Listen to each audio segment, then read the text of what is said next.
Hello मेरे प्यारे छात्रों, जय हिंद, वंदे मातरम। आ गए, चलिए हम भी आ गए। प्रश्नावली 13.1 का अन्यथा कहा गया है कि पाई बराबर 22/7 दिया गया है। क्वेश्चन आपका देखिए सामने पे दिया हुआ है क्वेश्चन। इस पार्ट में हम पहला पार्ट में 1 और 2 हल करेंगे, 1 नंबर और 2 नंबर हल करेंगे। इसी क्वेश्चन को हम हल करेंगे बहुत ही अच्छे तरह से। चलते हैं, कुछ मोटिवेशनल लाए हैं, मोटिवेशनल देख लीजिए क्या है। देखिए, अंदाज़ा ताकत का लगाया जा सकता है, किसी की हौसले का नहीं साहब, किसी की हौसले का नहीं, अंदाज़ा ताकत का लगाया जा सकता है। चलते हैं क्वेश्चन की ओर, क्वेश्चन को पढ़ते हैं और अच्छे तरह से हम आपको बताने का कोशिश करते हैं, बहुत ही मज़ेदार से। पार्ट 1 कर दिए हैं, प्रश्नावली 13.1 है, क्लास 10th कर दिए हैं। पाई का वैल्यू दिया गया है 2 घनों में, जिनमें से प्रत्येक का आयतन 64 सेंटीमीटर क्यूब के संलग्न फलकों को मिलाकर एक ठोस बनाया जाता है। 2 घनों पे इसके प्राप्त घनाभ का पृष्ठीय क्षेत्रफल ज्ञात करना है। 2 घन बोल रहा है, पहले आप 2 घन बना लीजिए। देखिए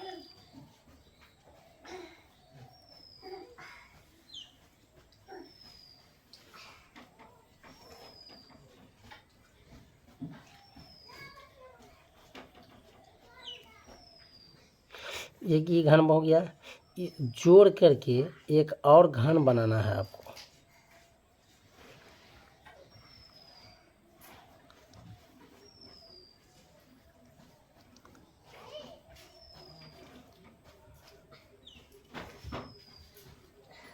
दोनों घन जोड़ के, ये और ये जो है दोनों घन जोड़ के एक घना बनाया गया है। ये क्या घना बनाया गया है? ये है आपका घन, ये भी आपका घन है। दोनों घन जोड़ों का 2 घनों में, जिनमें प्रत्येक का आयतन, तो अब बनाया गया है क्या? घनाभ।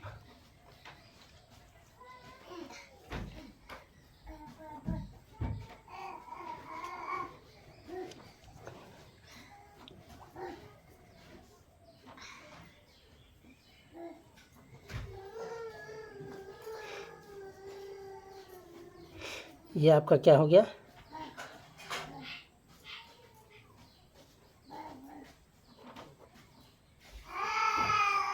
ये क्या हो गया आपका? घनाभ हो गया, घनाभ हो गया। ये क्या हो गया? घनाभ।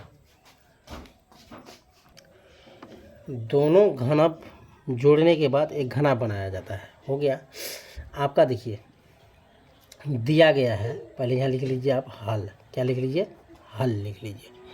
हल लिखने के बाद आपका कन्फर्म हो जाइएगा आप। हल लिख लीजिए।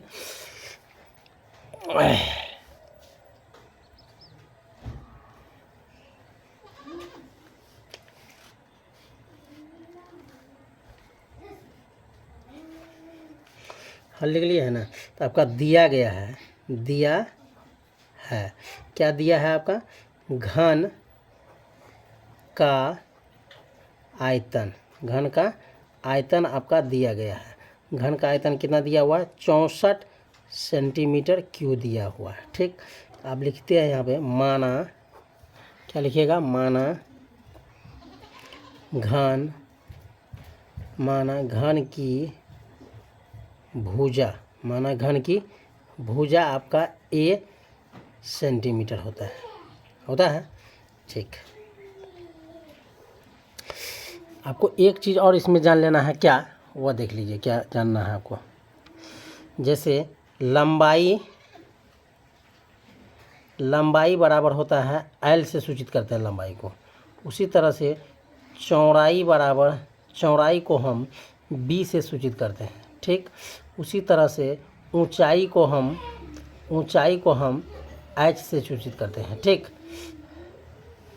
ऊंचाई को H से सूचित करते हैं। यहाँ तक आपका काम खत्म हो गया है। चलते हैं अब आगे की ओर। यहाँ तक हो गया है आपका।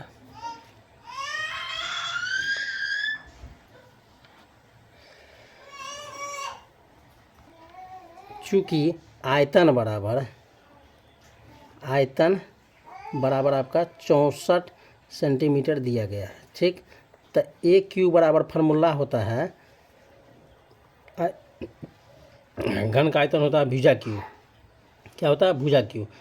आयतन दे दिए, तो इसमें यदि क्यू रहेगा तो इसका 64 को तोड़िएगा तो 8 पे पावर 4 पे पावर 3 हो जाएगा, 4 चौक 16, 16 चौका 64, तो ई पावर ख़त्म हो जाएगा। तो इसलिए आपका ए बराबर क्या हो जाएगा? 4।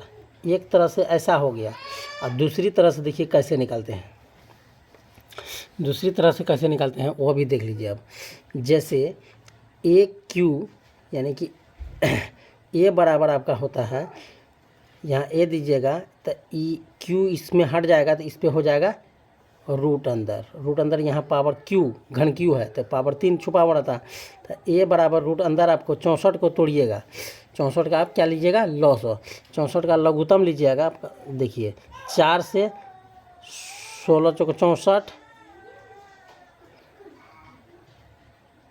16 चौक 64, फिर 4 से 4, फिर 4 से 4, 1 4 1 4, तो आपका क्या ठो 4 आया? 1 2 और ये 3। तो घन क्यू है पावर, तो इसलिए ए बराबर आपका क्या गया? 4 सेंटीमीटर। दूसरे तरह से हमने बता दिया आपको, यह आ गया आपका। तो हमको निकालने क्या बोल रहा है क्वेश्चन में? क्वेश्चन बोल रहा है क्या आपको, देखिए क्वेश्चन क्या बोल रहा है, इस प्राप्त घनाभ का पृष्ठीय क्षेत्रफल निकालने बोल रहा है। प्राप्त घनाभ का पृष्ठीय क्षेत्रफल, तो घनाभ का पृष्ठीय क्षेत्रफल आपका क्या होता है? यहाँ फॉर्मूला लिख दीजिए, घनाभ का पृष्ठीय क्षेत्रफल फार्मूला होता है 2 × LB + BH + HL। ये फार्मूला होता है आपका। फार्मूला बैठा दिए हमने। जब फार्मूला बैठा दिए हैं तो इसी पे आपको हल कर देना है। 2 × L 8 है, तो यहाँ आप थोड़ा बैठा दीजिए। क्या आपको निकल गया? 4 सेंटीमीटर। तो ये आपका 4 है, ये भी आपका 4 है, तो 4 4 दोनों मिलके कितना हो जाएगा? ये हो जाएगा आपका 8 सेंटीमीटर। कितना हो जाएगा? 8 सेंटीमीटर। बी चौड़ाई आपका ये जितना ये चौड़ाई है उतना इसका भी चौड़ाई होगा, ये हो जाएगा आपका 4 सेंटीमीटर। कितना हो जाएगा? 4 सेंटीमीटर हो जाएगा आपका। ठीक, ऊंचाई भी जितना इसका है इतना ही उसका भी है, तो ऊंचाई भी हो जाएगा आपका 4 सेंटीमीटर। तो यही आपको इसमें बैठा देना है और इसमें कोई दिक्कत नहीं है। 8 गुना आपको कितना कर देना है? 4। 8 गुना कितना कर देना है बच्चों? 4 कर देना है। 4 प्लस फिर 4 गुना फिर 4 प्लस 4 गुना 8। चलिए इसको कर देना है 2 गुना में ही रह जाएगा। 8 चौके 32 हो जाएगा, प्लस 4 चौके 16 हो जाएगा, प्लस 8 चौके 32 हो जाएगा। तो इसको क्या करना है? जोड़ कर देना पहले। 6 2 8 2 10, 10 के हो जाएगा 0, हासिल 1 3 1 4 4 1 5 5 3 8 हो गया आपका। और आपको क्या निकालना है? पृष्ठीय क्षेत्रफल। 8 दूना 16, 160 सेंटीमीटर क्यू नहीं होगा, स्क्वायर होगा, क्योंकि क्षेत्रफल बोल रहा है। जब आयतन मांगता तब इसमें पावर क्यू देते। चलिए हो गया पहला नंबर का आंसर। अब चलते हैं इसी तरह दूसरा नंबर की ओर बढ़ते हैं। दूसरा नंबर भी हमने क्वेश्चन लिख चुके हैं। देखिए क्वेश्चन क्या है आपका वो देख लीजिए, पहले अच्छा से क्वेश्चन को पढ़ लीजिए।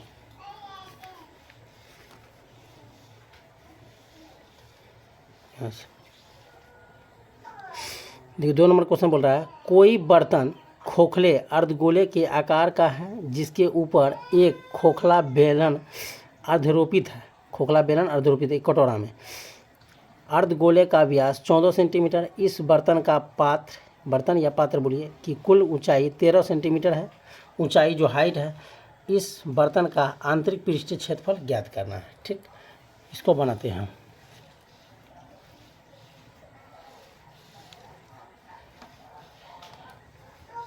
सबसे पहले आपको क्या बनाना होगा? कटोरा। देखिए ये आपने क्या बना दिया? कटोरा बना दिया। कटोरा बना दिया तो इस पे एक बेलन बना देना है। इसी पे एक बेलन है। ठीक, यहाँ से यहाँ तक की जो दूरी है, यानी कि त्रिज्या, यहाँ से यहाँ तक की जो दूरी है, जितना दूरी यहाँ से यहाँ तक होगा उतना दूरी यहाँ से यहाँ तक की होगा। चलिए ये भी हो गया आपका त्रिज्या यहाँ से यहाँ तक। तो आपका यहाँ से लेके और यहाँ तक टोटल दिया हुआ है 14 सेंटीमीटर। कितना है? 14। तो यहाँ से यहाँ तक पूरा 14 सेंटीमीटर है, तो ये आपका 7 सेंटीमीटर हो जाएगा, ये भी आपका 7 सेंटीमीटर हो जाएगा, ये भी आपका 7 सेंटीमीटर हो जाएगा। अब आपको निकालना है कि यहाँ से टोटल और यहाँ से टोटल का दिया हुआ है आपका 13 सेंटीमीटर। 13 सेंटीमीटर दिया हुआ, तो हमको मालूम करना है यहाँ से यहाँ तक का मालूम करना है। यहाँ से यहाँ तक का दिया हुआ ही ये है, यहाँ से लेके पूरा का दिया हुआ हाइट 13 सेंटीमीटर। ठीक, इधर 7 सेंटीमीटर है ये है, तो इसका मालूम करना है। तो इसका क्या हो जाएगा, यहाँ से लेके यहाँ तक क्या इसको बोलते हैं एच। तो एच आपका यहाँ क्या दिया हुआ आपका, यहाँ से पूरा है 13 दे दिए। 13 में आप घटा दीजिएगा 7, 13 में 7 घटा दीजिएगा कितना आ जाएगा 6 सेंटीमीटर। कितना आ जाएगा 6 सेंटीमीटर आ जाएगा। तो यही हमको बनाना है अच्छा तरह से। क्या आपको देखिए हल लिख देते हैं। दिया है, क्या दिया है आपको, देखिए आपको दिया है अर्धगोले का व्यास आपका दिया गया है 14 सेंटीमीटर। तो हमको निकालना है क्या, त्रिज्या। क्या निकालना है बच्चों, त्रिज्या बराबर होता है 14/2 हो जाएगा, 7 दूना 14, आपका निकल गया 7, यानी कि आर बराबर वैल्यू निकल गया आपका 7 सेंटीमीटर। ठीक, तो बेलन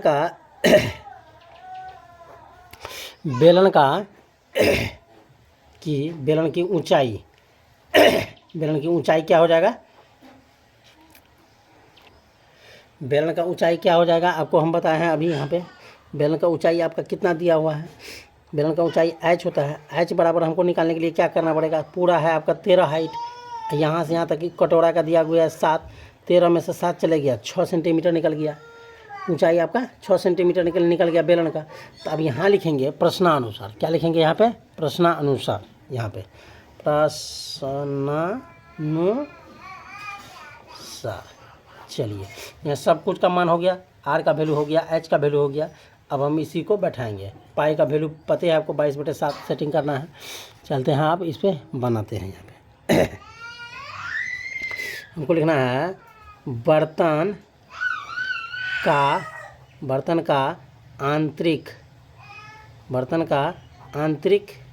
पृष्ठीय क्षेत्रफल बराबर होता है, क्या होता है, अर्धगोले का पृष्ठीय क्षेत्रफल प्लस बेलन का पृष्ठीय क्षेत्रफल होता है। यही होता है आपका। तो अर्धगोला का पृष्ठीय क्षेत्रफल होता है 2πr², प्लस में बेलन का वक्र क्षेत्रफल होता है 2πr, h होता है।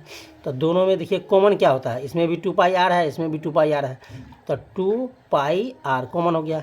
अब बचा इसमें r², एक तो r हो गया, तो बचा r प्लस का प्लस बचा 2πr हो गया कॉमन। यहाँ बचा क्या आपका h ले लिए। यहाँ तक आपको कोई दिक्कत नहीं। चलते हैं अब आगे की ओर। देखिए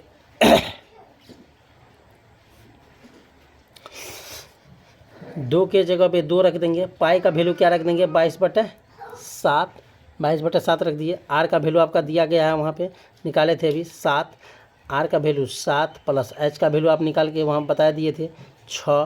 तो 7 से 7 कैंसिल हो गया, 22 दूना हो गया आपका 44। इधर 13, 7 और 6 को जोड़ेंगे तो 13 हो जाएगा। दोनों को गुना करते हैं यदि 44 × 13 आपका आ जाएगा 572 सेंटीमीटर स्क्वायर। आंसर आ गया आपका। चलिए मेरे प्यारे छात्रों, वीडियो को लाइक कीजिए, सब्सक्राइब कीजिए। स्क्रीनशॉट लेना चाहते हैं स्क्रीनशॉट ले सकते हैं। जय हिंद, वंदे मातरम। फिर मिलेंगे अगला वीडियो में।